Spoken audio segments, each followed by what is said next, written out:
she was trying to use the legal system inappropriately. Federal court's no joke, right? Compared to the state court, federal court, way tougher. Ryan Reynolds and Blake Lively, once Hollywood's favorite couple, now face cancellation talk after their attorney revealed unsettling details surrounding their alleged behind-the-scenes conduct. Ryan Reynolds forced his daughter to do on Deadpool is one of the most abhorrent things I have ever heard of. It appears their behavior spared no one, with reports suggesting that even their own daughter was not exempt from the fallout. Want your opinion? I'll take Wolverine's mouth. He is a certified predator. After their attorney abandoned them while revealing everything, they're beginning to resemble Diddy within the drama sphere.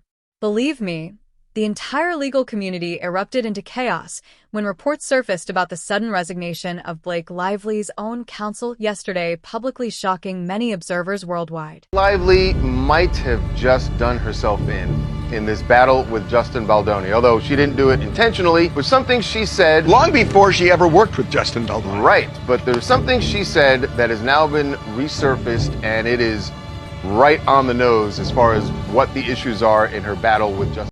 Reports soon indicated the departure was far from a routine split, instead arising from serious internal conflicts and ethical concerns. The attorney, whose identity has reportedly been withheld to prevent personal backlash, is said to have resigned after determining that Blake's case against Justin Baldoni was no longer viable, citing what he allegedly characterized as unethical conduct and unreasonable demands coming directly from Blake herself. The lawsuit.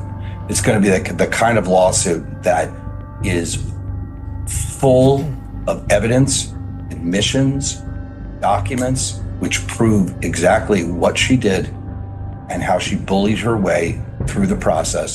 Sources close to the case said Blake made increasingly unreasonable demands, expecting her lawyers to perform miracle strategies to force victory in an ever murkier lawsuit, a situation reportedly worsened by what insiders described as her ongoing mistreatment of members within her own legal team structure. He mocked Baldoni in the process. He said, it's an effed up bad situation with what Baldoni, whatever his name is. Alleged incidents in which she reportedly berated her attorney over perceived slights or challenged their legal approach not only damaged their working relationship, but also sparked concern within legal circles about whether her defense could realistically remain viable. I always want to pit women against each other. You don't hear about like Penn and Chase hating each other and being jealous and competitive. I think I'm just brunette because of the books. And everyone knows blondes are nicer anyway. The legal world has responded with a blend of shock and schadenfreude, as some voices sympathize with any attorney forced to navigate the turbulent waters of celebrity litigation, while others view it as a stark warning about the dangers of representing powerful public figures who often demand overly aggressive legal strategies. It was another promise was no pet monkey. Chuck has a matching pet monkey with coordinating outfits, and I was like, I would love to be part of the show, but I can't act with a monkey. And then I got a few of them. The consequences for Blake's active legal battles are serious, as her strategy has been exposed and her standing within legal circles has reportedly suffered, making it potentially difficult to secure new representation willing to step into such an intensely scrutinized and high-risk situation. Baldoni's lawsuit is so just saturated with text messages and interviews and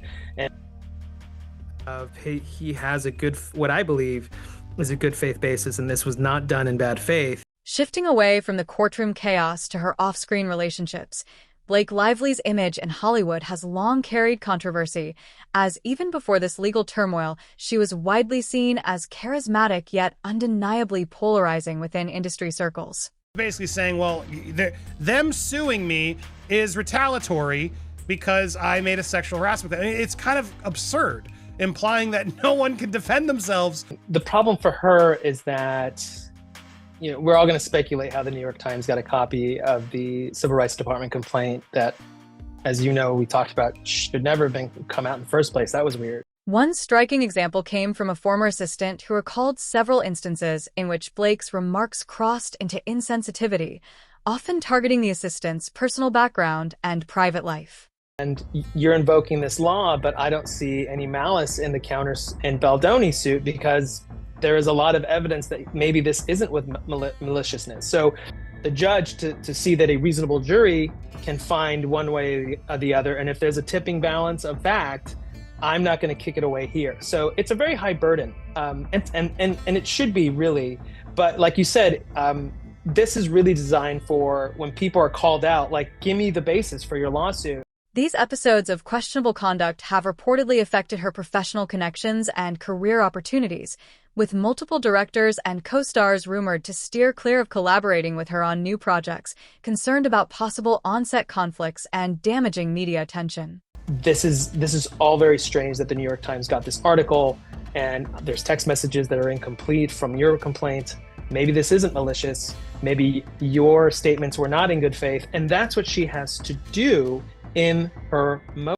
The complex machinery of media influence in Hollywood usually stays concealed until a major scandal surfaces, revealing behind-the-scenes maneuvers.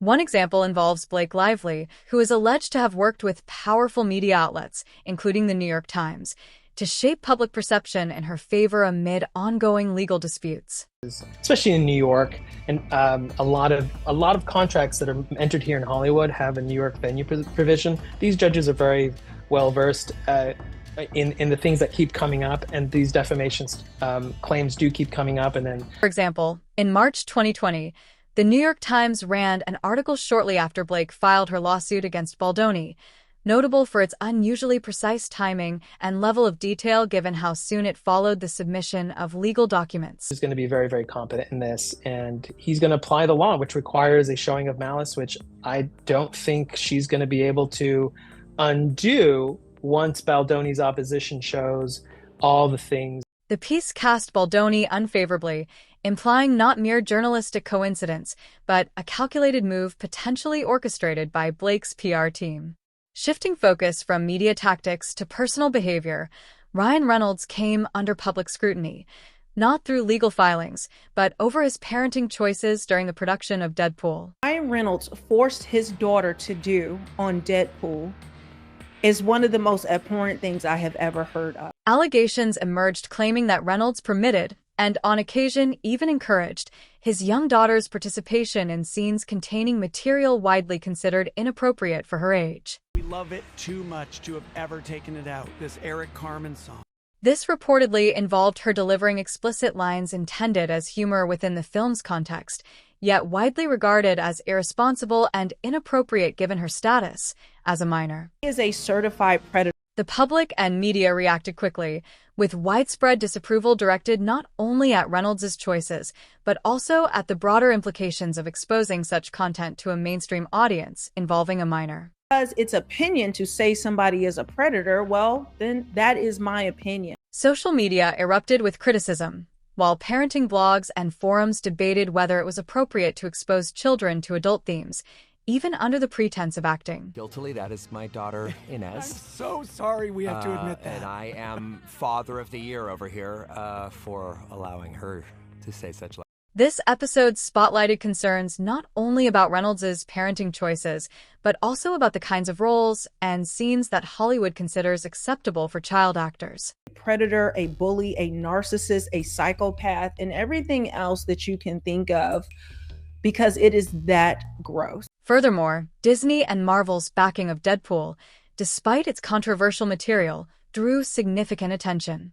The film, famous for its irreverent humor and fourth-wall-breaking antics, frequently pushed the limits of what is considered acceptable in superhero storytelling, often venturing into adult themes and explicit content. So gross, so upsetting to me. I have to talk about it. Now, I need to wait until the 2-minute mark has passed when on YouTube, because it is that gross and graphic that I cannot actually put it in the first. Disney and Marvel's support of the film, fully aware of its mature content, sparked criticism from multiple angles. Commentators contended that moving forward with the project revealed a disconnect between their public image as family-friendly entertainment giants and their apparent prioritization of box office revenue. Is on YouTube, and now Deadpool is on Disney Plus for children to consume. This is what Disney has decided is appropriate. This is what Marvel has decided is appropriate. This contrast between the studio's curated family-friendly image and the mature content they approved raises important questions about the role and responsibility of major entertainment companies in influencing cultural and social standards. You don't know, she played Kid Pool in Deadpool. She was 7 years old at the time. Now, I'll show you, this is one thing he said about her. Only co-star I argued with. Most people think Kid Pool is the dirtiest. The Deadpool controversy stands as a case study highlighting the tension, or sometimes outright imbalance, between artistic freedom and moral responsibility in modern Hollywood filmmaking. Who thinks that your daughter, your 7-year-old daughter, is the dirtiest out of the Deadpool movie, out of all the homophobic, disgusting, in my opinion, sexually predatory lines, filming, everything about this movie is disgusting. The legal disputes surrounding Blake Lively and Ryan Reynolds have played out under intense scrutiny, with every maneuver dissected not only for its legal validity, but also for its implications on public perception and media narratives. Behind the scenes, and if you actually dissect the lines, they are catastrophically gross. But who thinks that your daughter is the dirtiest? Your daughter, Inez. Entangled in multiple legal battles, including Blake's high-profile lawsuit against Justinbaldoni, the tactics employed frequently showcase a sophisticated mix of legal strategy and public relations efforts designed to influence public perception while managing the complexities of the legal system. But she's also pretty good at backtalk and never taking out the trash. Among the most contentious strategies has been the reported use of non-disclosure agreements, NDAs, and private settlements. For instance, during the 2020 lawsuit, Blake was said to have sought NDAs to prevent leaks or damaging narratives that could sway public opinion against her. Just like he does with Blake Lively, he's always denigrating his wife. He's always praising another man, especially Hugh Jackman, who he seems to have a deep love and fondness and intimacy with.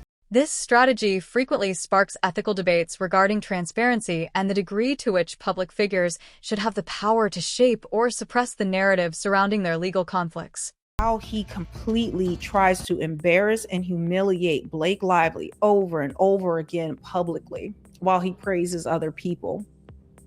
And it looks like the same thing that he does to his wife, he is doing down to his daughter. Additionally, Blake and Ryan are reported to have engaged in what some legal experts term forum shopping, choosing to file cases in jurisdictions considered more advantageous for celebrities. This was evident when Blake filed her lawsuit against Baldoni in a California court, renowned for handling high-profile celebrity cases and attracting intense media scrutiny, often leading to faster settlements favorable to the celebrity party. Anybody thinks it's funny to do this to children. Like, something's wrong with you if you find this okay. The manipulation of public relations strategies has been especially apparent in how Blake and Ryan have controlled media coverage of their legal battles.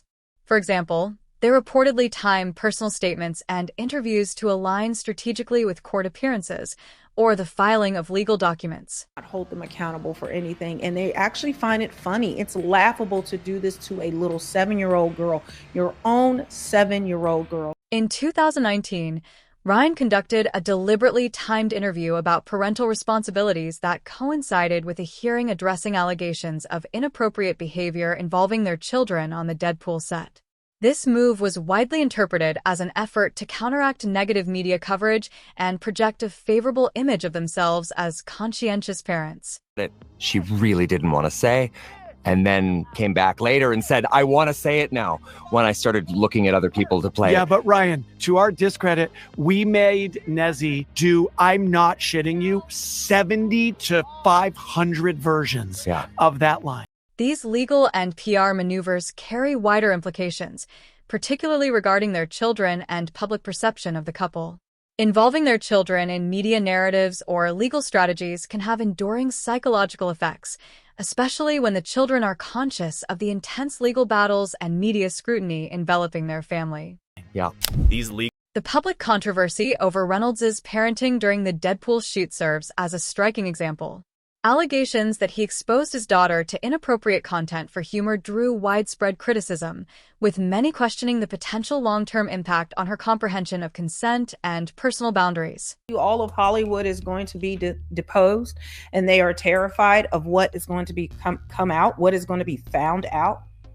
I mean, we already have Bradley Cooper, Taylor Swift, we have Ben Affleck, we have, the list goes on and on. Public perception is deeply shaped by these actions.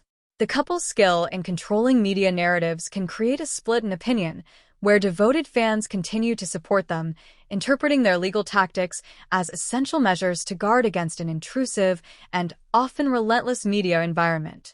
Take Wolverine's D out your mouth. Even the daughter was forced to tell a sexually vulgar, predatory gay. Conversely, critics contend that these strategies undermine trust in celebrities, arguing that such manipulation of legal and PR tools is often used to evade legitimate scrutiny and avoid accountability for their actions. And they forced her, he and Blake forced her, Sean Levy forced her to do this. As these legal conflicts progress, the convergence of law, media, and personal life continues to complicate public views of celebrity culture, prompting critical questions about privacy limits, the duties of public figures, and the media's influence in shaping perceptions of high-profile disputes. Multiple versions of this. He says 70 to 500 times. What kind of time? What type of number is that? Let's go with the high end since you want to be an ass. And let's say 500 times you made this girl practice different iterations of Wolverine having his male genitalia in her father's mouth. The scandal involving Blake Lively and Ryan Reynolds reaches well beyond individual reputational harm, exposing Hollywood's entrenched culture of silence and complicity. This environment, where misconduct and unspoken issues are habitually ignored, is not exclusive to the Lively Reynolds case, but reflects a deeper, systemic problem pervasive throughout the industry. And she shouldn't have done it. She shouldn't have been forced to do it. And I want you to hear what else they say. Examining the situation more closely, Hollywood's handling of the Lively Reynolds allegations mirrors previous lapses seen in other high-profile disputes. For example, Taylor Swift's 2016 conflict with Kanye West and Kim Kardashian underscored issues of media manipulation and celebrity privacy, while also revealing the power dynamics that emerge when stars engage in public confrontations. To do it, well, I'm just going to find someone else to do it. And then, no, daddy, I'll do it. See, when a narcissist, when they're trying to manipulate you, and you can see the grooming starting young here in this situation. To me, I'm not an expert, but as a regular person who has had experience with narcissists, this is what they do.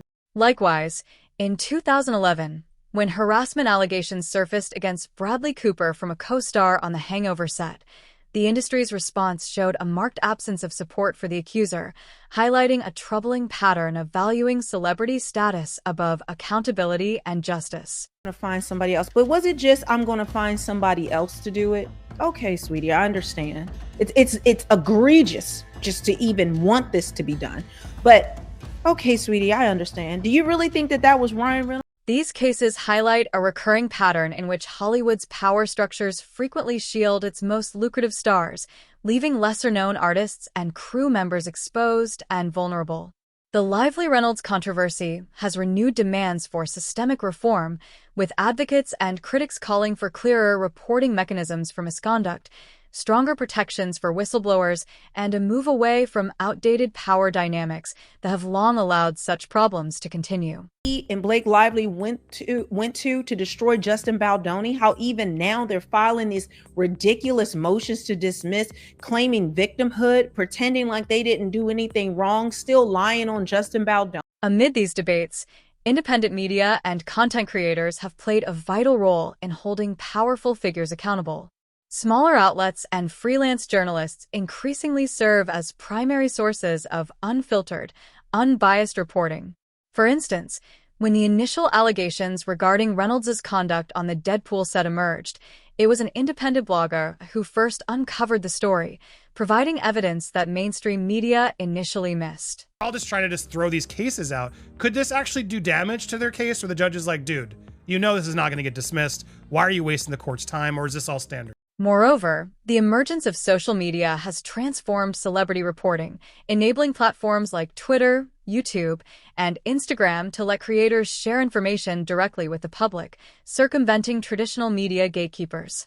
This shift was clearly demonstrated when clips from Deadpool containing controversial scenes circulated online, sparking immediate public backlash and compelling mainstream outlets to cover the story. At the end of the day, his job, the judge's job, is to allow a jury to decide, not for the judge to be like, oh, I'm just going to take a side and kick this out, because I do not think the judge is going to find that what is required for the 12b6 motion by Ms. Lively meets the standard under the California statute she's trying to rely on. The effects of this change have been significant. Social media and independent digital journalism have democratized information and given a platform to previously marginalized voices. In the case of the Lively Reynolds scandal, these channels have enabled a more nuanced conversation about the consequences of celebrity behavior, both on and off the set. But Disney disapproved because they didn't want a sexual joke involving Mickey Mouse.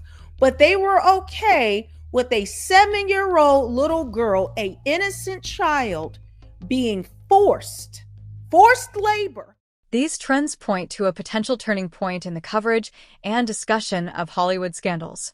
As audiences grow more skeptical of traditional media's connections to the entertainment industry, they increasingly rely on independent sources for information.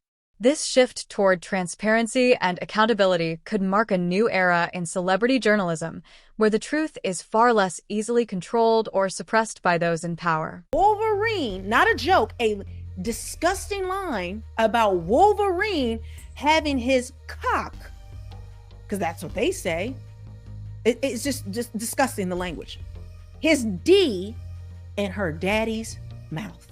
As Hollywood adapts to these shifts, the Lively Reynolds scandal stands as a key case study in the changing relationship between the industry, the media, and the public. Each new disclosure underscores that meaningful reform in Hollywood depends heavily on empowering independent voices and the sustained attentiveness of a well-informed audience. This was too far. This joke. In today's fast-changing celebrity news landscape, independent media and content creators play an increasingly crucial role. This is especially clear in high-profile situations like the ongoing Blake Lively and Ryan Reynolds scandal, where traditional outlets are frequently accused of bias or hesitation to cover sensitive matters due to entrenched Hollywood connections. Independent voices have stepped in to fill this gap, offering unfiltered and often more nuanced perspectives. You are supporting Blake and Ryan. You are just as disgusting as they are.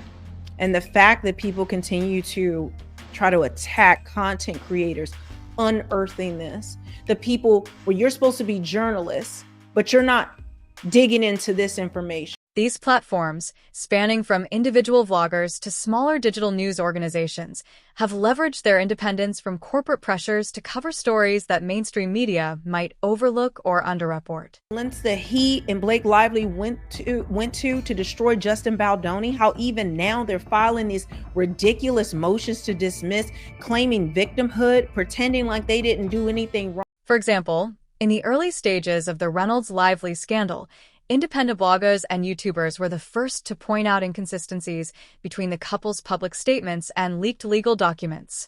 Their coverage offered a more complete view of the controversy, directly challenging the narratives presented by mainstream media outlets.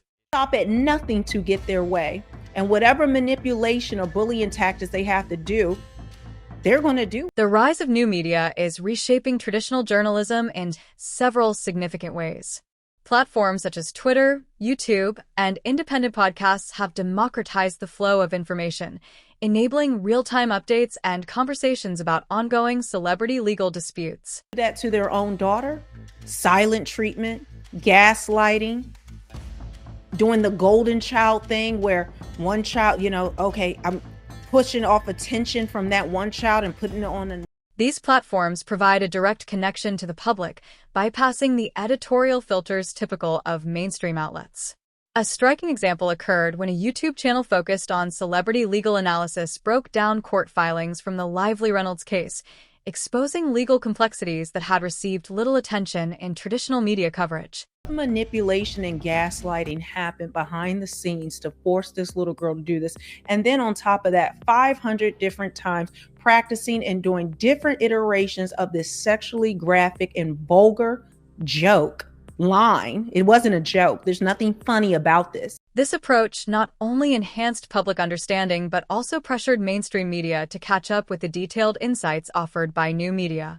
The influence of social platforms and independent reporting on the unfolding scandal has been substantial, enabling widespread information sharing, fostering community discussions, and occasionally even affecting the course of legal strategies. The fact that you thought that this was cute, funny, a joke, you're grooming this child right before our eyes, and you're so proud of yourself.